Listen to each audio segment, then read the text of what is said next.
My channel. आज के video में मैं क्लास 10th मैथ्स का जो स्टैंडर्ड पेपर है उसके सभी सेट्स सेट 1, 2 एंड 3 का जो सेक्शन ए है उसके सॉल्यूशंस डिस्कस करने वाली हूँ। एक्चुअली जो सेट 1, 2 एंड 3 है उनके जो क्वेश्चंस है उसमें बहुत ज्यादा वेरिएशन नहीं है, इसलिए मैंने सेट वाइज जो है वो वीडियो नहीं बनाया है, मैंने सेक्शन वाइज ही वीडियो बनाया है। और ये जो सेक्शन ए है उसमें तीनों सेट्स के जो क्वेश्चंस है वो कवर होने वाले हैं। तो इस वीडियो को एंड तक जरूर देखिएगा और अगर आपको मेरे वीडियोस पसंद आते हैं सो मेरे चैनल को लाइक, शेयर एंड सब्सक्राइब जरूर कीजिए। सेक्शन ए के क्वेश्चंस को डिस्कस करने से पहले मैं आपको बताना चाहती हूँ कि इस साल जो सीबीएसई के मैथ्स का पैटर्न है उसमें चेंजेस किए गए थे। पेपर को 2 पैटर्न में डिवाइड किया गया था, स्टैंडर्ड एंड बेसिक। तो सभी स्टूडेंट्स को लग रहा था कि जिन्होंने स्टैंडर्ड के लिए फॉर्म फिलअप किया है तो स्टैंडर्ड के पेपर का लेवल काफी डिफिकल्ट होगा, बेसिक का लेवल बहुत इजी होगा। तो ये गुड न्यूज है स्टैंडर्ड के पेपर वालों के लिए कि इतना ज्यादा वेरिएशन नहीं था पेपर्स में। स्टैंडर्ड का पेपर भी सिंपल ही था, बस कुछ क्वेश्चंस थे जिसके अंदर आपको वेरिएशन मिला होगा बेसिक के कंपैरिजन में, अदरवाइज दोनों पेपर में बहुत ज्यादा डिफरेंस नहीं था। डिफिकल्टी लेवल भी मैं बोलूंगी कि जो स्टैंडर्ड का पेपर आया है उसे हम इजी टू मॉडरेट की रेंज में रख सकते हैं, उसे हम डिफिकल्ट नहीं बोल सकते। सबसे पहले हम स्टार्ट करेंगे जो सेट 1 है उसके सेक्शन ए से। तो हमारे पास में फर्स्ट क्वेश्चन है, The sum of exponents of prime factors in the prime factorization of 196 is 196 एक नंबर हमें गिवन है और उसका प्राइम फैक्टराइजेशन करना है और फिर जो उसके प्राइम फैक्टर्स आएंगे उसके जो एक्सपोनेंट्स होंगे उसका सम क्या होगा ये हमें कैलकुलेट करना है। तो बहुत ही सिंपल क्वेश्चन है। मैंने 196 का एलसीएम लिया, पहले 2 से डिवाइड किया तो 98 आया, अगेन 2 से डिवाइड किया तो 49 आया, देन 7 से किया तो 7, अगेन 7 से किया तो 1। तो इसे मैंने जब एलसीएम के फॉर्म में लिखा तो ये मुझे मिला 2 raised to the power 2 into 7 raised to the power 2 और 2 और 7 के जो एक्सपोनेंट्स है वो मैंने सर्कल कर रखे हैं 2 and 2, तो इनका सम हो गया 4। तो इस क्वेश्चन का करेक्ट आंसर जो है वो है ऑप्शन बी। देखिए फ्रेंड्स, आपको समझाने के लिए मैं डिटेल में इसको सॉल्व कर रही हूँ। अगर आपने एग्जाम में सिर्फ ऑप्शन भी लिखा है, करेक्ट ऑप्शन लिखा है, तो आपको पूरे मार्क्स मिल जाएंगे। सेकेंड क्वेश्चन है, Euclid's division lemma states that for 2 positive integers a and b there exist unique integer q and r satisfying a equals to bq plus r end. So बहुत ही सिंपल क्वेश्चन है। तो direct question पूछा गया है Euclid's division lemma पे, तो इसका करेक्ट आंसर है ऑप्शन सी। थर्ड क्वेश्चन है, the zeros of the polynomial x square minus 3x minus m in bracket m plus 3r। हमें एक पॉलिनोमियल गिवन है इस क्वेश्चन में और हमें बताना है, 4 ऑप्शंस दे रखे हैं, उसमें से हमें बताना है कि इसके जीरोस ऑफ द पॉलिनोमियल क्या होंगे। तो आपको बेसिक ये बात पता होनी चाहिए कि zero of the polynomial x की या किसी वेरिएबल की वो वैल्यू होती है जिसे हम उस इक्वेशन में रखेंगे तो हमें 0 आंसर मिलेगा। तो यहाँ पर देखिए ऑप्शंस के अकॉर्डिंग ही मैंने इसे सॉल्व किया है। जो ऑप्शंस है हमारे पास में उसमें वैल्यू है या तो m है या तो माइनस m है या फिर m प्लस 3 है या फिर माइनस m प्लस 3 है। तो इन चारों में से ही 2 जीरोस ऑफ द पॉलिनोमियल होने चाहिए। तो मैंने क्या किया, पहले m जो वैल्यू गिवन है हमें ऑप्शन में उसे इस इक्वेशन में पुट करके देखा। अगर मेरा आंसर 0 आ रहा है तो वो जीरो ऑफ द पॉलिनोमियल होगा, अगर नहीं आ रहा है तो वो जीरो ऑफ द पॉलिनोमियल नहीं होगा। तो जब मैंने m को रखा तो देखिए x को मैंने रिप्लेस किया m से, तो यहाँ पर x स्क्वायर था तो ये भी हो गया m स्क्वायर। माइनस 3x में भी x को मैंने रिप्लेस कर दिया है m से, तो ये हो गया माइनस 3m और माइनस m इंटू m को मैंने सॉल्व किया तो आया minus m square. Minus m plus 3 को मैंने सॉल्व किया तो ये आया माइनस 3m। तो यहाँ पर m स्क्वायर से m स्क्वायर तो कैंसिल आउट हो जाएगा, but minus 3m and minus 3m आया माइनस 6m। इट मीन्स इसका जो आंसर है वो 0 के इक्वल नहीं आ रहा।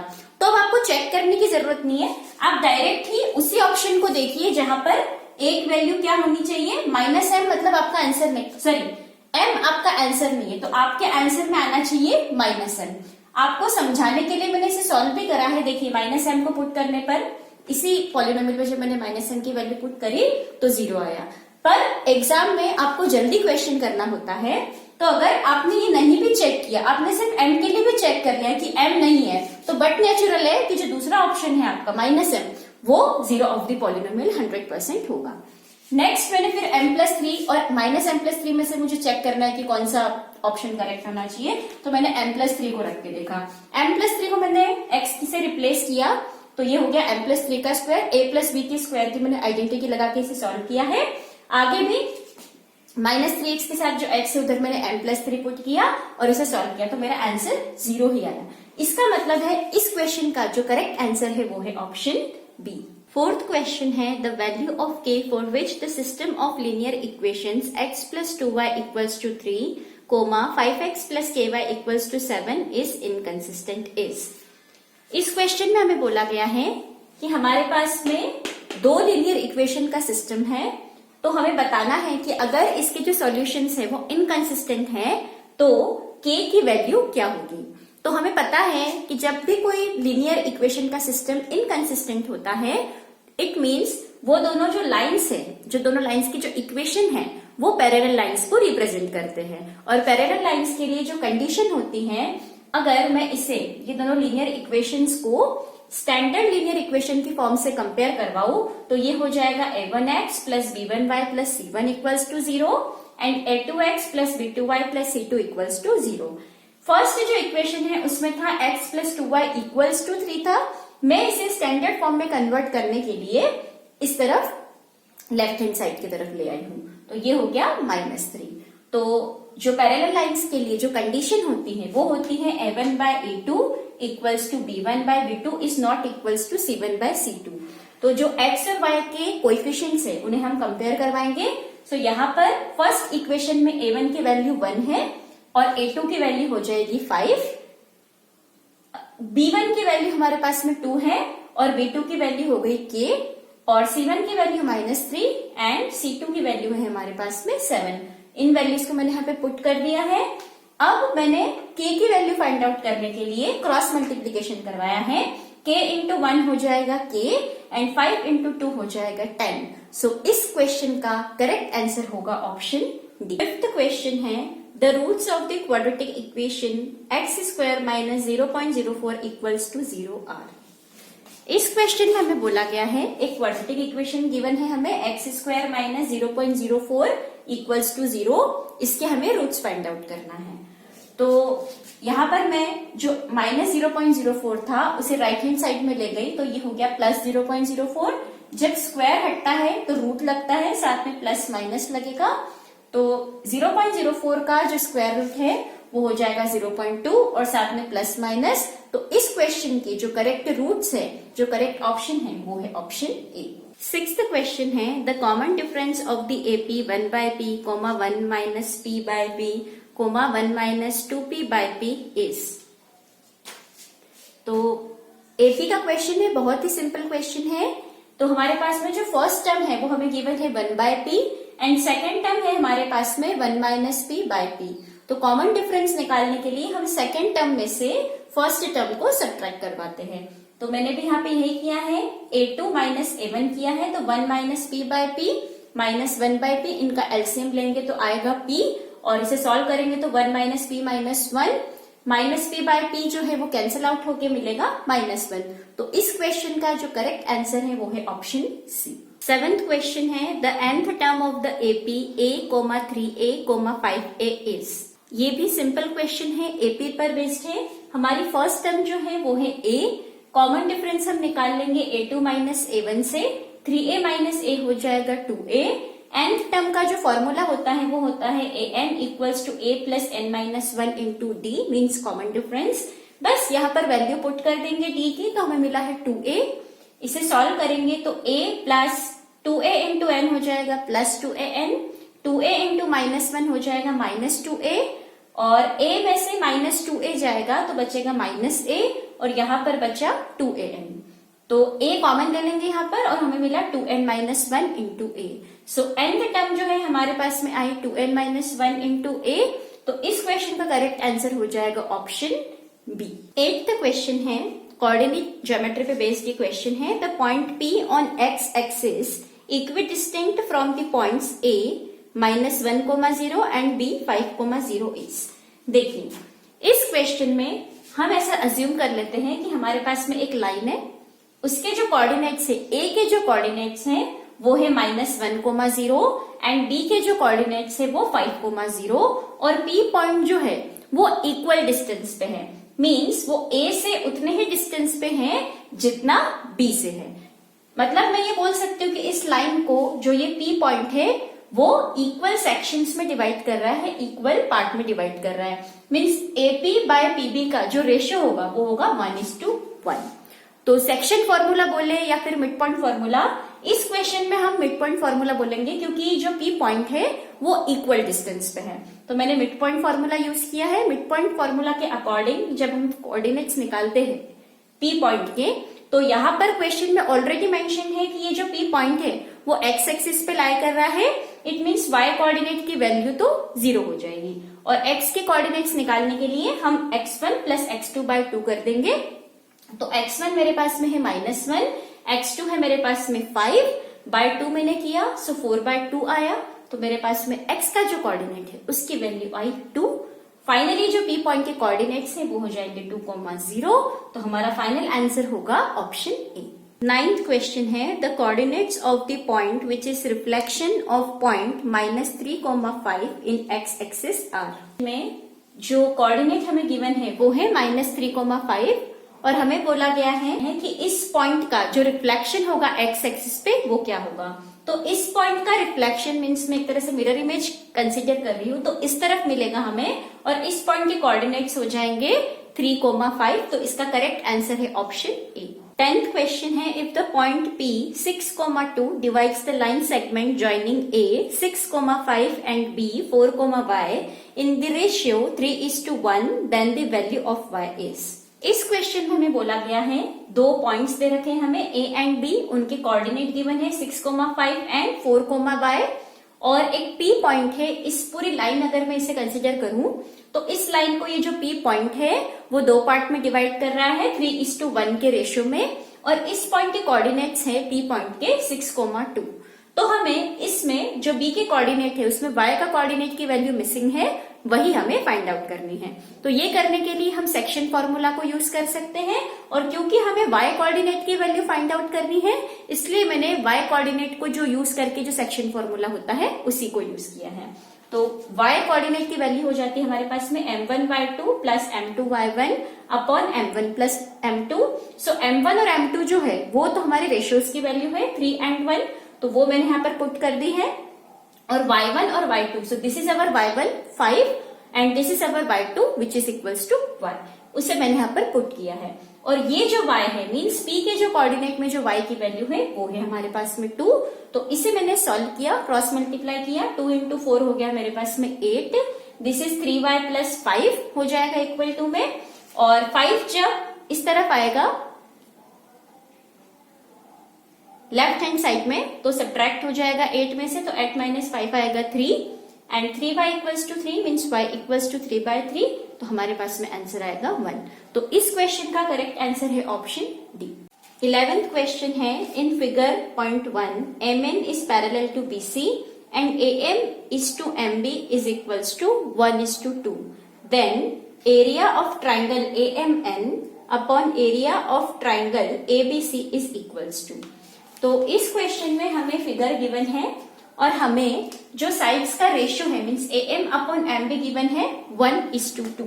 इट मींस AM को हम मान सकते हैं AM की जो वैल्यू है, सपोज AM साइड की वैल्यू अगर 1 यूनिट है तो AB की वैल्यू हो जाएगी AM प्लस AB मींस 1 + 2 हो जाएगा 3 यूनिट्स।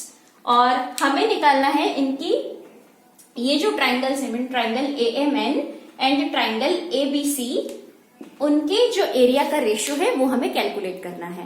तो इस क्वेश्चन को हम जो ट्राइंगल चैप्टर में जो थ्योरम दे रखी है उस थ्योरम के अकॉर्डिंग जब भी दो ट्राइंगल सिमिलर होते हैं तो उनके जो एरिया, जो ट्राइंगल का जो एरिया होता है उनका जो रेशियो होता है वो उनकी जो करस्पॉन्डिंग साइड्स है, जो करस्पॉन्डिंग प्रोपोर्शनल साइड्स हैं उनके स्क्वायर के इक्वल होता है। तो AM की वैल्यू हमारे पास में 1 है एंड AB की वैल्यू हमारे पास में 3 है, सो 1/3 का स्क्वायर जो होगा वो होगा 1/9। तो इस क्वेश्चन का करेक्ट आंसर है 1/9। 12th क्वेश्चन है in given figure point 2 the length PB is equals to dash centimetre.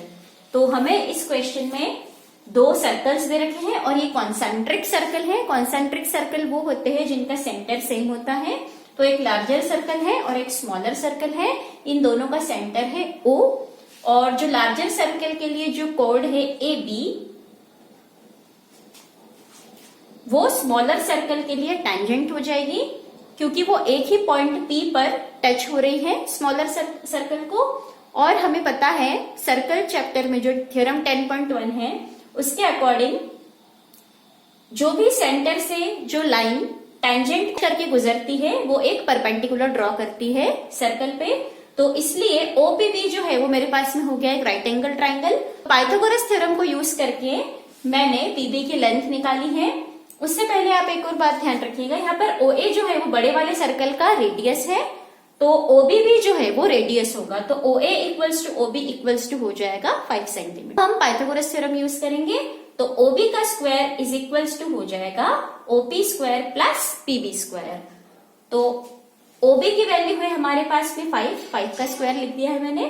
OP की वैल्यू है हमारे पास में 3, तो यहाँ पर 3 का स्क्वायर लिखा है, एंड देन PB स्क्वायर आएगा एडिशन में। तो जब हम इसे सॉल्व करेंगे सो 25 माइनस 9 हो जाएगा 16, और रूट 16 हो जाएगा हमारे पास में 4 सेंटीमीटर। सो इस क्वेश्चन में जो PB की लेंथ है वो होगी 4 सेंटीमीटर। 13th क्वेश्चन है, in triangle ABC, AB equals to 6√3 centimetre, AC equals to 12 centimetre and BC equals to 6 centimetre, then angle B is equals to.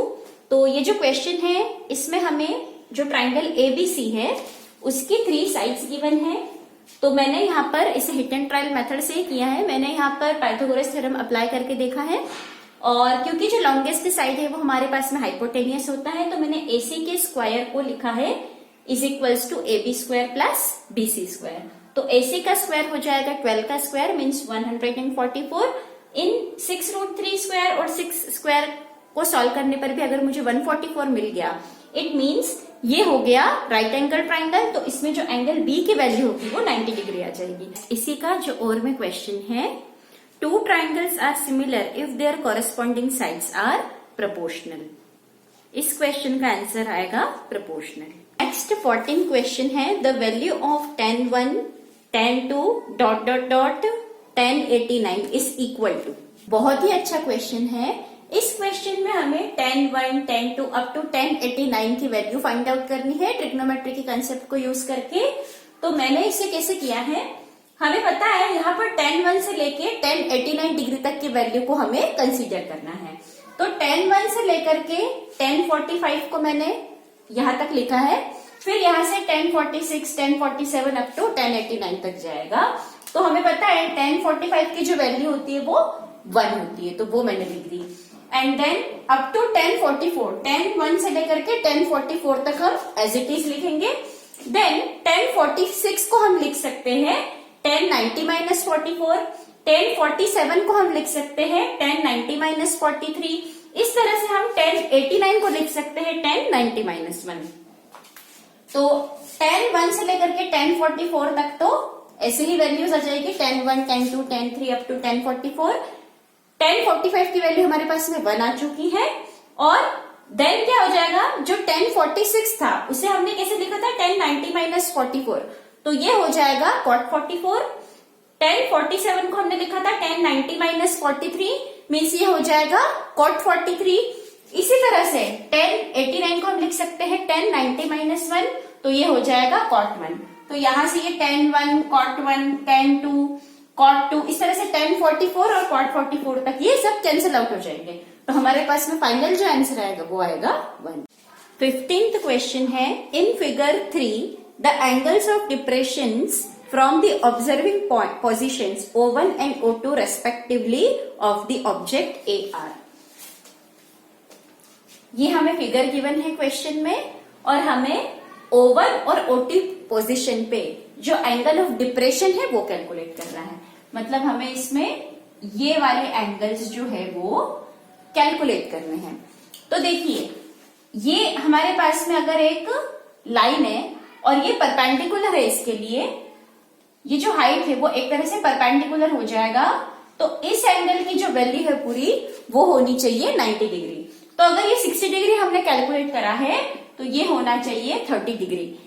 It means O1 जो depression angle of depression है वो हो जाना चाहिए 30 degree. उसी तरह से क्योंकि ये 45 डिग्री है तो ये भी अल्टरनेट इंटीरियर एंगल हो जाएगा, क्योंकि ये जो AC है उसके पैरेलल ही हमने O2 से लाइन ड्रॉ करी है।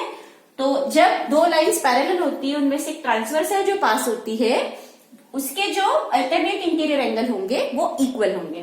तो अगर ये 45 डिग्री है तो ये भी हमारे पास में 45 डिग्री हो जाएगा।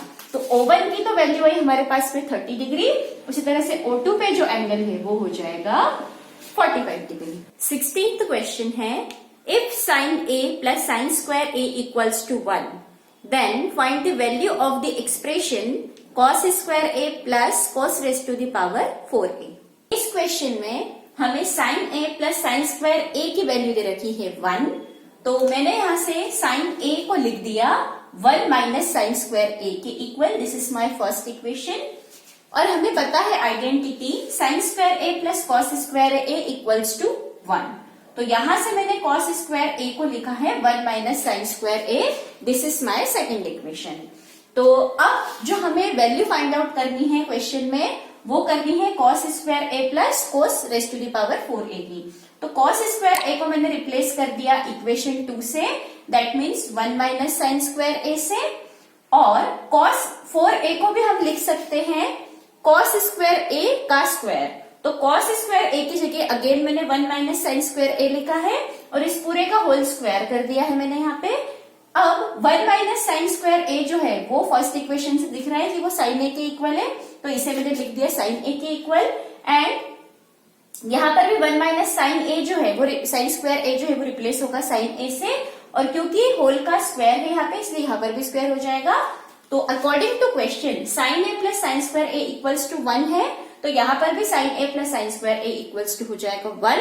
तो इस क्वेश्चन का जो फाइनल आंसर होगा वो होगा 1। 18th क्वेश्चन है, in figure 4 is a sector of circle of radius 10.5 centimetre. Find the perimeter of the sector. Take pi is equal to 22/7। इस क्वेश्चन में हमें ये फिगर ऑलरेडी गिवन है।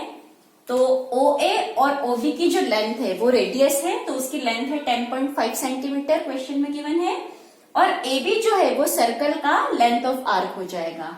तो टोटल जब हमें पेरीमीटर कैलकुलेट करना होता है, perimeter mean sum of all side, आप एक तरह से समझ लीजिए। तो यहाँ पर जब हम पेरीमीटर निकालेंगे तो एक तो मुझे चाहिए जो लेंथ ऑफ आर्क है AB वो चाहिए, साथ में मैं ऐड करवाऊंगी OA को, OA की लेंथ, और OB की लेंथ को मैं ऐड करवाऊंगी। तो लेंथ ऑफ आर्क निकालने का फॉर्मूला होता है θ/360 इंटू 2πr। थीटा मेरे पास में 60 डिग्री है, 60/360 इंटू 2 इंटू पाई की वैल्यू यहाँ पर 22/7 पुट करनी है, और रेडियस हमें 10.5 गिवन है तो वो मैंने लिखा है। इसे जब हम सॉल्व करेंगे तो 11 आंसर आएगा। 11 प्लस OB और AO को हम ऐड करवा देंगे, तो फाइनली जो हमारे पास में आंसर आएगा वो आएगा 32 सेंटीमीटर। नेक्स्ट 18th क्वेश्चन है, if a number x is chosen at random from the numbers -3, -2, -1, 0, 1, 2, 3, then find the probability of x square is less than 4। इस क्वेश्चंस में हमें कुछ नंबर्स दिए हैं, that will be our sample space, means total outcome हो जाएंगे हमारे पास में। वो है -3, -2, -1, 0, 1, 2 एंड 3। और हमें इस बात की प्रोबेबिलिटी निकालनी है कि ऐसी कौन सी वैल्यूज होगी जिसमें एक्स स्क्वायर करने पर हमें लेस देन 4 मिले। तो देखिए इस नंबर में से अगर मैं -1 का स्क्वायर करूंगी तो वो आएगा 1 which will be less than 4। 0 का स्क्वायर करूंगी तो वो आएगा 0 which will be less than 4, और 1 का स्क्वायर करूंगी तो वो भी आएगा 1, वो भी लेस देन 4 होगा। मीन्स हमारे जो फेवरेबल आउटकम है वो हो गए 3, और टोटल आउटकम हमारे पास में है 7। तो इसका जो आंसर आएगा वो आएगा 3/7। इसी का और में जो क्वेश्चन है वो देखते हैं। What is the probability that a randomly taken leap year has 52 Sundays? बहुत ही अच्छा क्वेश्चन ये है। काफी सारे स्टूडेंट्स ने जल्दबाजी में इस क्वेश्चन को ढंग से नहीं पढ़ा है और सिली मिस्टेक की है। तो देखते हैं इस क्वेश्चन का सॉल्यूशन क्या होगा। देखिए हमें बोला गया है कि हमें इस बात की प्रोबेबिलिटी निकालनी है कि एक लीप ईयर में 52 संडेज ही होंगे। तो हमें पता है number of days in a leap year are 366, और 1 वीक में 7 डेज होते हैं। तो हमें total weeks in a leap year निकालना है, तो हम क्या करेंगे 366/7 करेंगे, तो हमें मिलेगा 52 वीक्स प्लस 2 हमारे पास में रिमाइंडर आएगा। इट मीन्स 52 तो पूरे पूरे वीक्स होंगे और 2 एक्स्ट्रा डेज होंगे एक लीप ईयर में। तो अब वो जो 2 दिन है वो कुछ भी हो सकते हैं, या तो वो संडे मंडे होंगे, या तो वो मंडे ट्यूसडे होंगे, या फिर Tuesday Wednesday, Wednesday Thursday, Thursday Friday, Friday Saturday और सैटरडे संडे। ये जो 7 मेरे पास में सेट बने हैं उनमें से कोई भी 2 दिन वो हो सकते हैं। तो हमें इस बात की प्रोबेबिलिटी निकालनी है कि 52 संडेज ही होंगे, ये बताना है। तो अगर 52 वीक्स है तो 52 संडेज तो उन वीक्स में आ गए। इट मीन्स अब जो हम ये 2 एक्स्ट्रा डेज कंसिडर कर रहे हैं उनमें संडे नहीं आना चाहिए।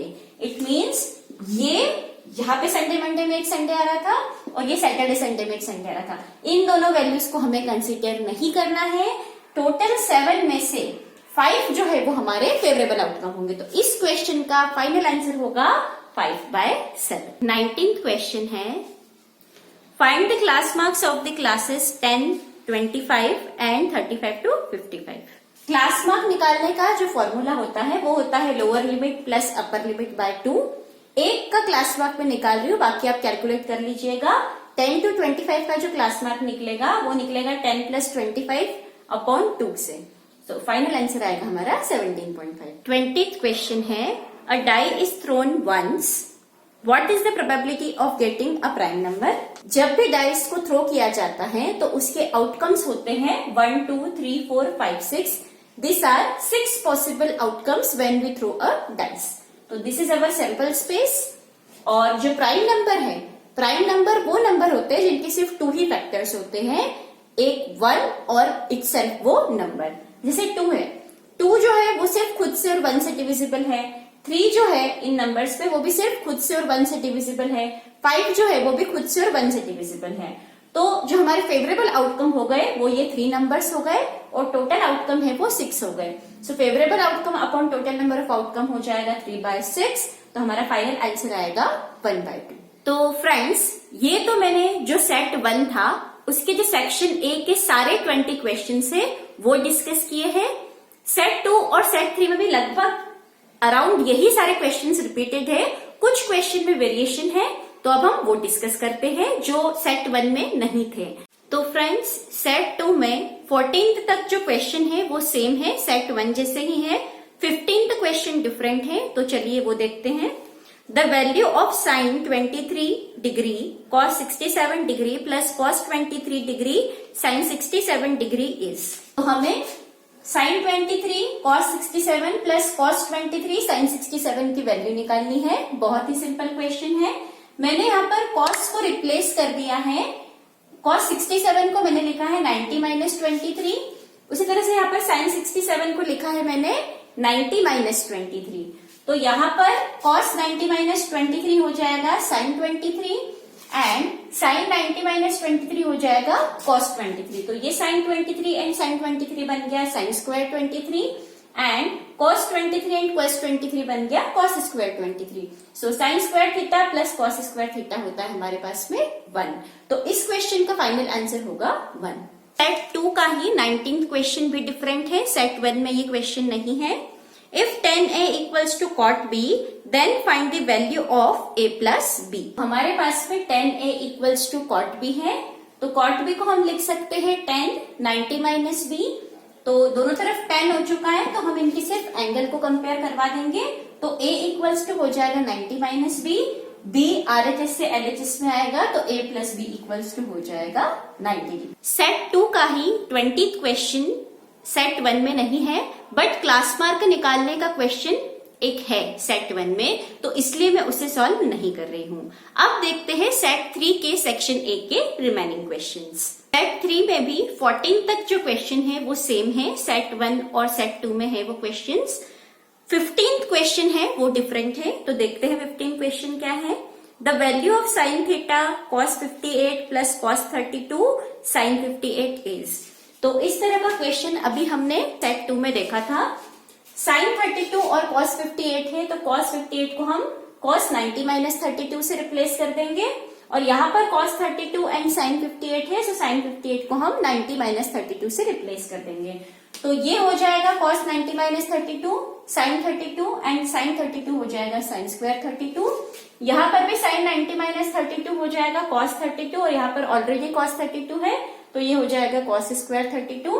सो sin square theta plus cos square theta हमारे पास में आ जाएगा 1।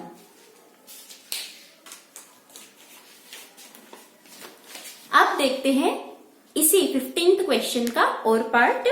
The value of tan 35 by cot 55 plus cot 78 upon tan 12 is. तो इस क्वेश्चन में tan 35 को मैंने एज इट इज रखा है, cot 55 को मैंने लिख दिया cot 90 माइनस 35 एंड cot 78 को मैंने एज इट इज रखा है, tan 12 को मैंने लिख दिया है tan 90 माइनस 78। तो यहाँ तो tan 35 ही रहेगा, cot 90 माइनस 35 को हम लिख देंगे tan 35 एंड यहाँ पर भी cot 78 मैंने एज इट इज लिखा है, tan 90 माइनस 78 हो जाएगा cot 78। सो ये भी 1 हो जाएगा, ये भी 1 हो जाएगा। सो 1 प्लस 1 हमारे पास में आएगा 2। अब देखते हैं सेट 3 का 19th क्वेश्चन। वो क्वेश्चन भी सेट 1 एंड 2 में नहीं है। Find the area of the sector of a circle of radius 6 centimetre whose central angle is 30 degree, take pi equals to 3.14।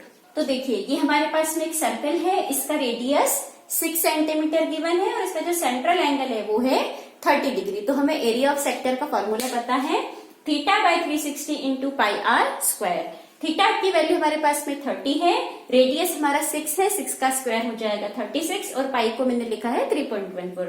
इसे जब हम सॉल्व करेंगे तो इसका फाइनल आंसर आएगा 9.42 सेंटीमीटर स्क्वायर। इसी का 20th क्वेश्चन जो है वो क्लास मार्क निकालने पर बेस्ड है, तो वो आप सिंपली कैलकुलेट कर सकते हैं। मैंने अपने प्रीवियस क्वेश्चन में उसे सॉल्व करा है। तो फ्रेंड्स ये था सेट 1, 2 एंड 3 के सेक्शन ए का सॉल्यूशन। नेक्स्ट वीडियो में हम डिस्कस करेंगे सेक्शन बी के solutions. Thanks for watching my video and please like, share and subscribe to my channel, and to get notification of my videos, press the bell icon. Thank you.